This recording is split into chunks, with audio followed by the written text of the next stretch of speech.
அதாவது என் ஹல்ல நான் நிற்கணும், மற்றவங்கள்ட்ட கையேந்தக்கூடாது, என் லைஃப்பை நான் கொண்டு போகணும். நான் 90ஆம் ஆண்டு பிறந்து 11 நாளில் இந்தியாவில் போய் 13 வருஷம் இந்தியாவிலேயே படிச்சுட்டு இங்கே வந்தேன். நாங்கள்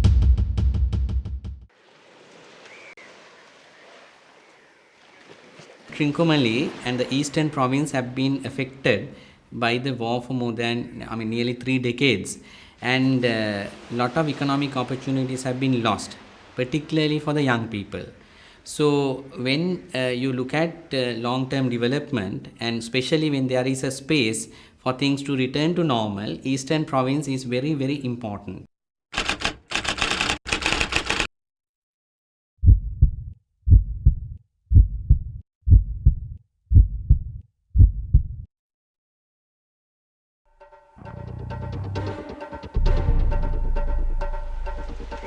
மரபல மீன் தொழில் செய்கிற எங்களுக்கு இதுகளை பற்றி தெரியாது. இருந்தாலும் நிறைய இளைஞர்களுக்கு நிறைய தொழில் வாய்ப்புகளை உண்டாகிற ஒரு வாய்ப்பு இருக்குன்னு நான் நினைச்சிருக்கேன்.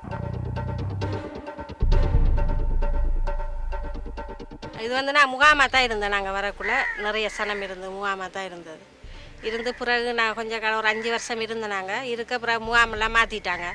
நாங்கள் இதே வாடியில் தான் இருக்கிறோம் இதுவரையும். ஊர் முதல்ல காடு, சனப்பழக்கம் குறைவு, எல்லாம் ஒரு 10 ஏழு தான், இப்படி டெவலப் இல்லை.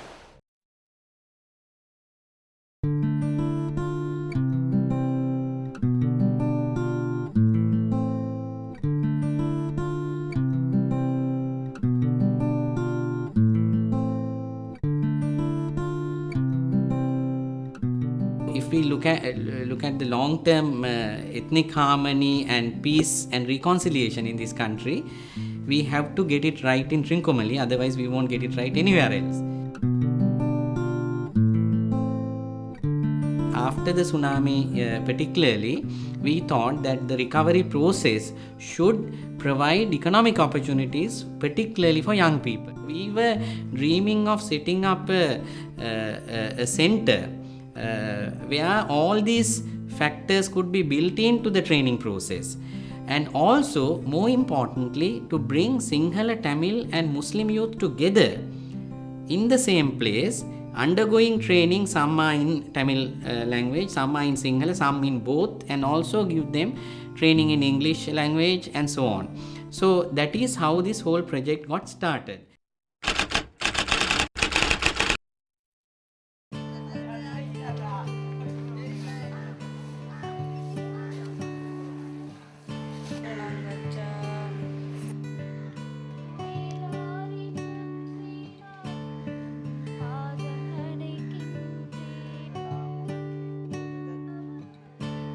திருவண்ணாமலை மாவட்டத்தை பொறுத்தவரையிலே உண்மையிலே இந்த மக்கள் மத்தியிலே, இந்த இளைஞர்கள் மத்தியிலே ஒரு விழிப்புணர்வு ஏற்பட்டிருக்கின்றது. இதன் மூலம் அந்த கிட்டத்தட்ட நாங்கள் இந்த சுவிஸ் கோப்பரேட் நிறுவனத்தின் மூலம் 800 பேருக்கிட்ட இளைஞர் யுவதிகள் இந்த பயிற்சிகளை பெற்றிருக்கின்றார்கள்.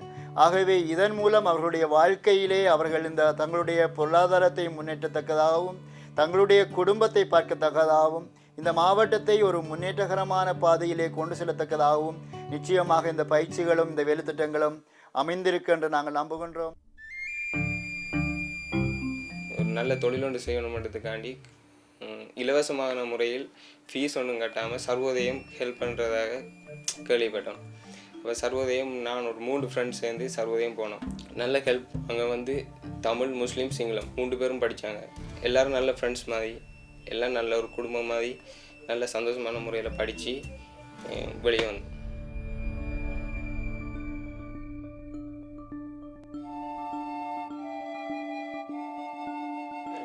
எனக்கு சிங்களமே தெரியாது.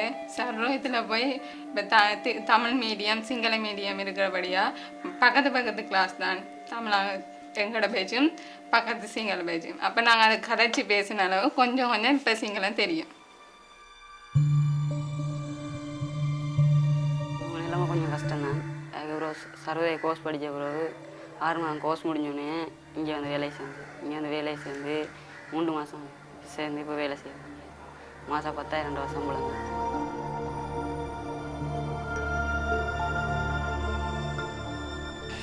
சர்வதேச யூனிஃபார்ம் எங்களுக்கு உதவி செய்தது, எங்களுக்கு போக்குவரத்துக்கு எங்களுக்கு சேலரி தந்து உதவி செய்தார்கள். நாங்கள் இப்போ ரோட்டால் போய் வரக்குள்ள யூனிஃபார்ம் எங்களுக்கு மிக இதாக இருந்தது, முக்கியத்துவமாக இருந்தது. ரோட்டால் போய் வரக்குள்ள எங்களுக்கு இந்த யூனிஃபார்ம் போட்டு போகிறபடியாக ஒரு மதிப்பாக இருந்தது.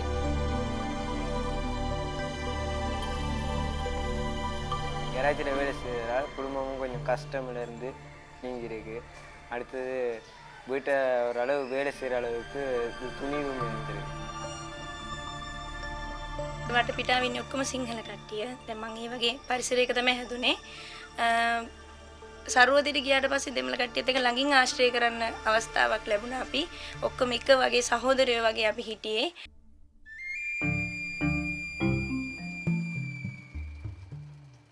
ஸ்விஸ் கோஆப்ரேட் நிறுவனம் எனக்கு தையல் பயிற்சியை வழங்குறது உதவி செஞ்சதால் தையல் மிஷினும் தந்தவங்க அதில். அதன் மூலம் இப்போ இந்த வருமானம் ஓரளவுக்கு போயிட்டுருக்கு. நான் வந்து ஓ லெவல் எடுத்துட்டு பிரச்சனையால் நாட்டில் இருக்கிற பிரச்சனையால் இந்தியாவுக்கு போயிட்டு மறுபடியும் வந்தேன். நான் வரும்போது இப்படி சர்வதேசத்தில் இப்படி கோர்ஸ் செய்கிறாங்கன்னு சொல்லி நான் வந்து 3 வீல் மெக்கானிக் கோர்ஸ் செய்து அதில் வந்து ஒரு படித்து ஒரு சர்டிஃபிகேட் எடுத்து அதுக்கு பிறகு வந்து கடையில் வந்து வேலை செய்தேன். நான் 3 வீல் கடையில் வந்து நான் வேலை செய்து இப்போ ஒரு சர்வதேசத்தாலேயே எனக்கு ஒரு நல்ல உதவி கிடைச்சி மறுபடியும் இங்கே ஒரு ஜாப் கிடைச்சி இப்போ நான் ஒரு ஒர்க் செய்வேன்.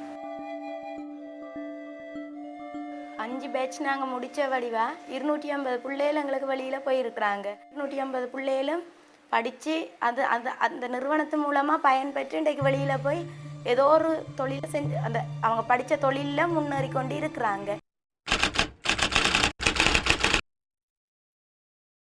இலங்கையில் சிறந்த 10 அழகுக்கலை நிபுணர்களுள் நான் ஒருவராக நான் ஒரு பியூட்டி பார்லர் ஓப்பன் பண்ணி அதுலேருந்து நல்ல வருமானத்தை கிட்டணும். நெட்வொர்க் டீச்சர் டெய்லர் ஷாப் ஏழையான பிள்ளைகளுக்கு அவங்களுக்கு பழக்கையும் கொடுத்து அவங்களுக்கு அதிலேயே வேலை மகனுக்கு வடிதி டெய்லராக வரணும். இன்னும் போதாது இந்த பயிற்சி எங்களுக்கு, இதை விட மேலதிகமாக கற்றுக்கொள்ளணும். Now it's a full-fledged beautiful training center which is a model for the entire eastern province and for the whole country. So they are at any given time we have about 200 to 250 youth from all communities who are undergoing vocational training for different skills. எனக்கு இதில் இணைஞ்சி facial படித்து நல்ல பெரிய ஆள் ஆகணுன்ற ஒரு லட்சியம் இருக்குது.